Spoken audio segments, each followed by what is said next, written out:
ఏ భర్త అయినా భార్య మాట వినాలి, వినకపోతే చెల్లించుకోక తప్పదు భారీ మూల్యం. దానికి పర్ఫెక్ట్ ఎగ్జాంపుల్ ఈ స్కిట్స్. అయితే పిలిచేద్దామా? Let's welcome Chammak Chandra along with his team. ఇంకోసారి చేద్దాం రండి. ఇప్పుడే సాంగ్ చేసి కాలం వస్తే నాకు అంత ఓపిక లేదు. ఇంకోసారి చేద్దాం అని చెప్పాను కదా, మీరు మ్యూజిక్ వేసుకోండి. చిగురాకు చిలక పలికే ఇటు రమ్మని అది ఇమ్మని.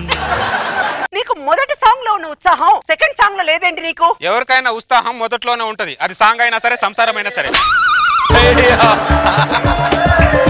ఇప్పుడు నీ ఉత్సాహానికి ఏమైందంట? ఏమైందో తెలీదు, ఎక్కడికి పోయిందో తెలీదు, మొత్తానికి మాత్రం పోయింది. పోతుంది మీకు. పెళ్ళాళ్ళ దగ్గరకు వచ్చేసరికి అన్ని పోతాయి మీకు. మీ మగాళ్ళందరూ పెళ్ళాల్ని కొండ చిలువలా చూస్తారు, ఎక్కడ మింగేస్తుందో ఎక్కడ రక్కేస్తుందో అని. పెళ్ళాలనే వాళ్ళు పండు వెన్నెల లాంటి వాళ్ళు, దాన్ని ఆస్వాదించండి. పెళ్ళాలు పండు వెన్నెల లాంటి వాళ్ళ. ఈ మాట చంద్రుడు ఉన్నాడు అనుకో, రేపు నుంచి రావడం మానేస్తాడే.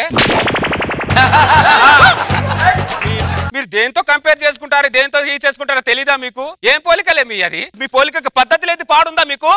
హలో హలో హలో, మీ పెళ్ళని తిట్టాలి కదా, నన్ను ఎందుకు తిట్టున్నావు? ఎవరు తిట్టే ఏముంది, అందరు ఓడేలు తోడేలు సార్ ఆడోలేగా.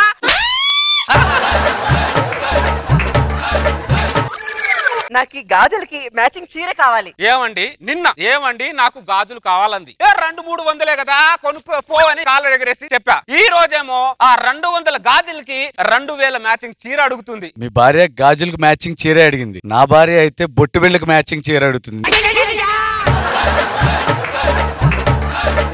మాస్టర్ అవునా? ఇప్పుడు ఈ షోస్ అని చేసే దేనికి అనుకున్నావు? దేనికి? నా భార్య ఖర్చుల కోసం. మాస్టర్ ఏంటిది? నువ్వు పెద్ద మాస్టర్ కన్ఫ్యూజ్ చేయమాకు, నన్ను వదిలేసే.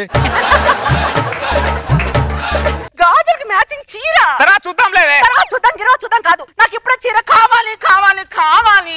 ఎందుకే అంత మొంటి పట్టు పడతారు? ఎందుకు మీకు కావాలంటే కావాలా? మొగుడు ఏ పరిస్థితిలో ఉన్నాడు, వాడు కొనిగొలడా లేడా అనేది ఆలోచించరు ఎందుకే మీరు? ఇక్కడ ఉన్న చాలా మంది మేన్లు కెమెరా మేన్లు లోపల చినిగిపోయిన బని వేసుకొని చొక్కా వేసుకొని పిల్లల కోసం పిల్లల కోసం రాత్రనక పగలనక ఎంత కష్టపడుతున్నారో చూడే. అయినా మీరందరు సంపాదించేది ఎవరి కోసం? పిల్లల కోసం, పిల్లల కోసమే కదా. మరి మీరు మమ్మల్ని అలా ఫిక్స్ చేసేసారే, పిల్లల కోసం పిల్లల కోసం సంపాదన అని చెప్పి ఏ రాజ్యాంగంలో రాశారు, ఏ పురాణాల్లో రాశారే? మీరు రాసుకున్నారు. ఏమో దున్నపోతు కష్టపడితే ఓనర్ కి లాభం వచ్చినట్టు మేము దున్నపోతులా కష్టపడితే మీకు లాభం వస్తుంది తప్ప. సోమరిపోతులైన పెళ్లి చేసుకోవచ్చు కానీ నేను సోది చెప్పేవాడిని మాత్రం పెళ్లి చేసుకోకూడదు. కరెక్ట్. మా కష్టాలను చూసి కన్నీళ్లు పంచుకోవాలి గాని సోమరిపోతువాడు అంటారంటే పనికి మారి మొకల్లారా.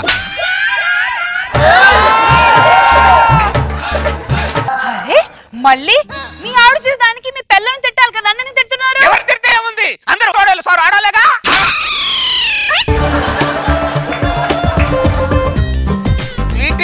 వచ్చాడు. ఏంటి? నేను బయటికి వెళ్తున్నాను, నీకేం కొనమంటావు? ఏం వద్దులే. అలా అనుకు స్వీటీ, నీకేం కావాలో అడగవా? సరే, నీకు ఇష్టమైనది ఏదో ఒకటి తీసుకురా. Thank you. చూడు, చూసి నేర్చుకో పెళ్ళంతో ఎలా ఉండాలని. వాడికి ఎలా ఉండాలో తెలియక అలా ఉన్నాడు. అరే దరిద్రుడా లీలావతి బాగుంది పేరు ఇది. ఏం చేస్తున్నావు నువ్వు? నా పిల్లానికి ప్రేమను పంచుతూ సంసారం చేస్తున్నాను. మేమన్నా గాడిదలు కాస్తున్నావరా? పిల్లం అడగక ముందే నువ్వే ముందు నుంచి అడుగుతున్నావేంట్రా? తప్పేంటి బ్రదర్? తప్పు ఏంటా? ఒక్క నిమిషం తెల్లారు సంజయ్, ఒకసారి బయటికి రా. నీకు ఎన్ని కిడ్నీలు ఉన్నాయి? చక్రి నువ్వు ఒకసారి బయటికి రా. నీకెన్ని కిడ్నీలు ఉన్నాయి? రమేష్ నువ్వు బయటికి రా. నీకెన్ని కిడ్నీలు ఉన్నాయి? వీళ్ళందరికీ ఒక్కటే కిడ్నీ ఉందా? ఇంకోటి ఫెయిల్ అయిందా? లేదురా, సేల్ అయిందా? భార్య కోరికలు తీర్చలేక ఒక కిడ్నీ సాక్రిఫైస్ చేసి పిల్లల కోరికలు తీరుస్తున్నారా వాళ్ళు. అలాంటిది నువ్వు పిల్లం అడగక ముందే నీ పిల్లం ఏం కావాలని అడుగుతున్నట్టు నీ 2 కిడ్నీలు ఖాయం రా. నా పిల్లం కావాలంటే కిడ్నీలేంటి, గుండెకాయ అయినా అమ్మేస్తా. బెండకాయ మొక్కమోడా, ప్రశాంతంగా ఉందా జీవితాన్ని అల్లకల్లోలం చేసుకోకరా. అరే మనం గుండెకాయ అమ్మేంత గొప్ప క్యారెక్టర్ ఏం కారా వీళ్ళు. రాజేష్ కన్నేమైంది? సడన్ గా ఆపరేషన్ చేయించావా? లేదు శ్రీహరి, మా ఆవిడ ప్లాస్మా టీవీ అడిగింది, ఒక కన్ను అమ్మేసి టీవీ కొన్నా. ఏం చేస్తున్నారే మీరు? అరే మళ్ళీ ఇటు అసలు ఏం చేస్తున్నారే? మా అవయవాల మీద రాబందులు పడ్డారంటే మీరందరూ. రాబందులు అయినా చచ్చిపోయిన తర్వాత అవయాలు పీక్కొని తింటాయి, మీరు బతుకుండగానే పీకేస్తున్నారేంటి అన్ని మీరు? హలో, ఇక్కడ జరిగిన దానికి నాకు ఏం సంబంధం లేదు. వై? బికాస్ నాకు పెళ్లి కాలేదు. పెళ్ళైన తర్వాత మేకప్ కోసం మొగుడిని అమ్మేస్తావు నువ్వు. అవును, అమ్ముకుంటాను. నా మొగుడు నా ఇష్టం. అదే కదా, నా మొగుడు నా ఇష్టం, నా పిల్లలు అదే మా ప్రాబ్లం. సీటీ వచ్చాడు. సీటీ ఏంటి? ఇదిగో రింగ్ తెచ్చా. రింగ్ తెచ్చావా? రింగ్ తెచ్చే బదులు నాకు చేతికి బంగారు గాజులు తేవచ్చు కదా. బంగారు గాజులా? 3 లక్షలు. మెళ్ళో హారం తేవచ్చు కదా. మెల్లో హారమా? 5 లక్షలు. తెల్లారే సరికల్లా మెళ్ళో హారం ఉండాలి. అంత బడ్జెట్ లేదే నా దగ్గర. నా కోసం గుండెకాయ అమ్ముతా అన్నావుగా, వచ్చేస్తుంది. నీకు లీలావతి, అరే లీలావతి నీకు కిడ్నీతో స్టార్ట్ అవుతుంది అనుకున్నాడ్రా, నీకు గుండెతోనే స్టార్ట్ అయిందిరా. లక్కీ ఫెలో రా నువ్వు. బ్రదర్, నేను నీతో అన్నమాట దానికి ఎలా తెలిసింది? అది తలుపుకు గొళ్ళాలనుకుంటున్నావురా? పెళ్ళాలు చెవులు రవి వాళ్ళు కిచెన్ లో సౌండ్ చేస్తారు, తలుపు చాటున ఉంటారు.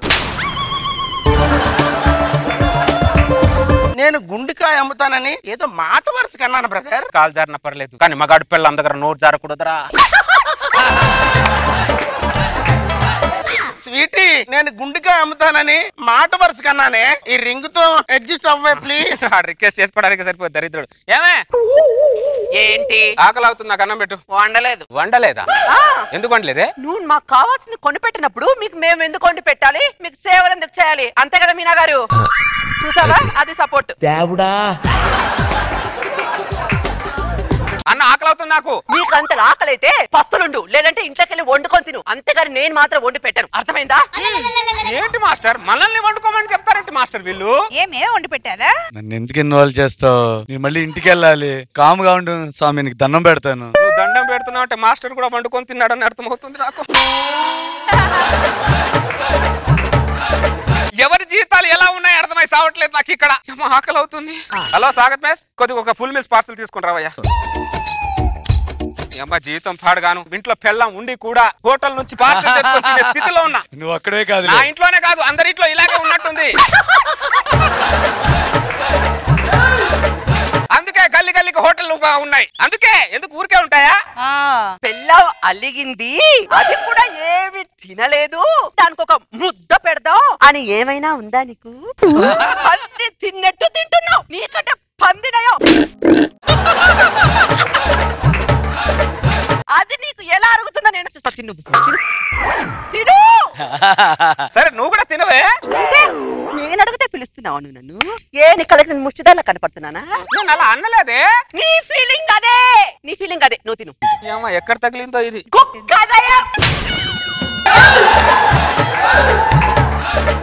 కుక్క కన్నా విశ్వాసం ఉంటుంది, పెళ్ళవని విశ్వాసం కూడా లేదు నీకు. నువ్వు తిను. ఇప్పుడు నేను తినాలా వద్దా? నేను చెప్పు. అయ్యో రామా, నేను నీ చేతులు ఏమైనా లాక్కున్నానా? ముందున్న కంచె ఏమైనా లాక్కున్నానా? అమ్మో నిన్న పాప నాకెందుకయ్యా? తిను. ఎలా అడుగుతుందో నేను చూస్తా. తిను.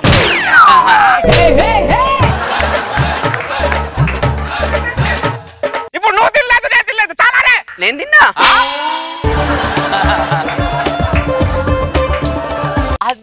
అది పెళ్ళామంటే. పెళ్ళాం తలుచుకుంటే మొగుడు నోటి దగ్గర ఫుడ్ ను కూడా తిని నీకు నాపేయగలదు. అది గుర్తు పెట్టుకో, అర్థమైందా? మీరు జీవితంలో ఏం సాధించలేక మొగుడిని సాధిస్తుంటారా మీరు? మేము మొగుడినే సాధిస్తుంటాం, మాకు అదో రకమైన ఆనందం. కంట్రోల్ లో ఉండాలి. మీ ఆనందాల మీద మన్నుగొట్ట అందరు ఒక్కొక్కలా ఉన్నారంటే, ఇంత సైకోలా ఉన్నారంటే మీరు. నన్ను వదిలేవే, నన్ను వదిలేవే. ఏమైందిరా ఎలా పరిగెత్తుకుంటూ వచ్చావు లీలావతి బయటికి? నా గుండెకాయ కావాలని డాక్టర్ ఇంటికి పిలిచి ఇంట్లోనే ఆపరేషన్ చేస్తుంది బ్రదర్. ఏమైందిరా? నా భార్య ఈ ఎండలో స్కూటీలో పోయి తిరగలేకపోతున్నాను, నువ్వు లివర్ అమ్మేసి కారు కొనంటే శ్రీహరి. ఒక కిడ్నీ అమ్మేసి దానికి 5 లక్షలు పెట్టి కంచి పట్టి చీర కావాలంటుంది భయ్యది. శ్రీహరి 5 లీటర్ రక్తం తీసుకొని మేకప్ కిట్ చేయించుకుంటా అంటుంది శ్రీహరి. అరే పాపిష్టులారా, ఏంటి ఇలా చేసేస్తారు? నువ్వేమి చేశావు నేరం, నిన్నెక్కడంటింది పాపం చినబోకుమా. చూసారా మాస్టర్, పెళ్ళాలంటే మగాడి జీవితంలో సగభాగం అనుకున్నాం, కానీ మన భాగాలే అమ్మేస్తారని మనం ఎప్పుడు. నన్ను ఎందుకు అడుగుతావు? నేనే ఒక కిడ్నీతో కూర్చున్నాను ఇక్కడ. నన్ను అడగద్దు స్వామి, నీకు దండం పెడతాను. పెద్ద ఆయనే ఒక కిడ్నీతో సంసారం లాగుతున్నాడు అక్కడ. మనం ఎంత పెళ్ళం అడిగింది అన్ని అవయవాలు ఇచ్చుకుంటూ పోవడం తప్ప మనకి వేరే మార్గాలు లేవురా. అంతేనా శ్రీహరి? అంతేగా అంతేగా. నువ్వేమి చేశావు నేరం, నిన్నెక్కడంటింది పాపం చినబో. ఎక్స్ట్రా జబర్దస్త్.